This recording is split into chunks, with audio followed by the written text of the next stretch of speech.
Hi hello welcome to my ఇంటి రుచులు only vegetarian. ఈరోజు ఎంతో టేస్టీగా అప్పడాల పిండి ముద్దను ఎలా ప్రిపేర్ చేసుకుందామో ఈ వీడియోలో చూద్దాము. ఇది వేడివేడి అన్నంలోకి కొద్దిగా నూనె, అలాగే ఇది చిన్న ముద్ద తీసుకుని తింటే చాలా రుచిగా ఉంటుంది.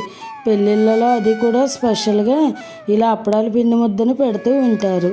ఇది ఎలా ప్రిపేర్ చేసుకుందామో ఇప్పుడు వీడియోలోకి వెళ్దాం. ముందుగా పిండిని మిల్లు పట్టించుకుని ఉంచుకోవాలి మనం.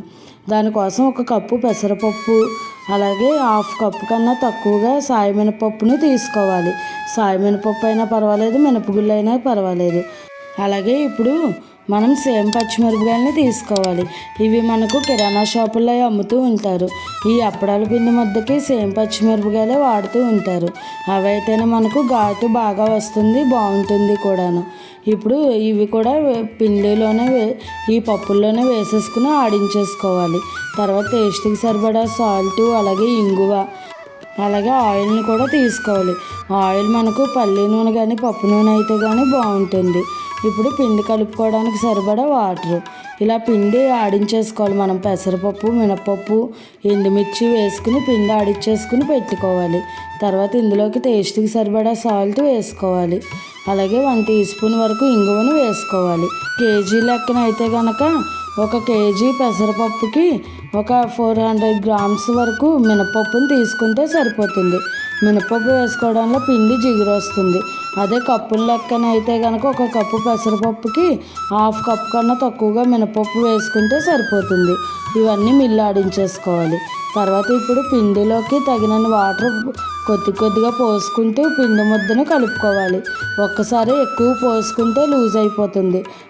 కొద్దిగా పోసుకుంటూ ఇలా మిక్స్ చేసుకుంటూ గట్టిగా చపాతీ పిండి ముద్దలాగా కలుపుకోవాలి. చూసారా, ఇలా గట్టిగా ఉండాలి. మనకు చేతికి అంటుకుంటూ జిగురుగా ఉంటుంది పిండి. ఇప్పుడు తగినంత నూనె వేసుకుని నేను ఒక 3 టీ స్పూన్స్ వరకు ఆయిల్ వేసుకున్నాను. ఈ ఆయిల్ వేసుకుని బాగా మిక్స్ చేసుకోవాలి. మనకు ముద్ద అయ్యేటట్టుగా ఉంటే సరిపోతుంది. మరి పలచనైనా కూడా బాగుండదు. ఈ పిండితోనే అప్పడాలను కూడా ప్రిపేర్ చేసుకోవచ్చు. అది నెక్స్ట్ వీడియోలో చెబుతాను. ఈ పిండిని అప్పడాల్లా చేసుకుని ఎండలో ఆరబెట్టుకుని స్టోర్ చేసుకుంటూ ఉంటాము. ఇప్పుడు ఇలా అంతా కూడా బాగా మిక్స్ చేసుకున్న తర్వాత చేతికున్న పిండిని కూడా ఏదైనా ఒక స్పూన్తో తీసేసుకోవాలి. పెసరపప్పు పిండి మూలాన మనకు జిగురుగా ఉంటుంది, చేతికి ఎక్కువగా అంటుకుపోతుంది. అందుకనే జాగ్రత్తగా మిక్స్ చేసుకోవాలి, మరీ పలుచగా అయిపోకూడదు.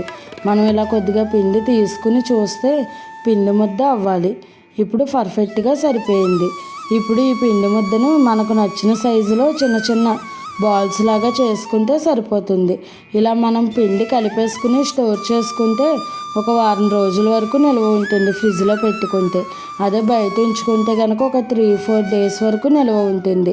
లేదంటే మనం పెసరపప్పు, మినపప్పు, ఎండుమిర్చి మిల్లు పట్టేసుకుని ఆ పిండి స్టోర్ చేసుకుంటే కనుక చాలా రోజుల వరకు పాడవకుండా ఉంటుంది. మనకు ఎప్పుడు కావాలంటే అప్పుడు సాల్ట్, ఆయిల్, ఇంగువ వేసుకుని మిక్స్ చేసుకోవడమే. అంతేనండి, అప్పడాల పిండి ముద్ద రెడీ అయిపోయింది. ఇది వేడివేడి అన్నంలోకి కొద్దిగా పప్పు నూనెను వేసుకుని ఈ పిండి ముద్ద ఒకటి పక్కన పెట్టుకుని కొద్దిగా తీసుకుంటూ ఆయిల్ వేసుకుని అన్నంతో తింటే చాలా బాగుంటుంది. మీరు కూడా ఒకసారి ట్రై చేసి ఎలా వచ్చిందో నాకు కామెంట్ చేయండి.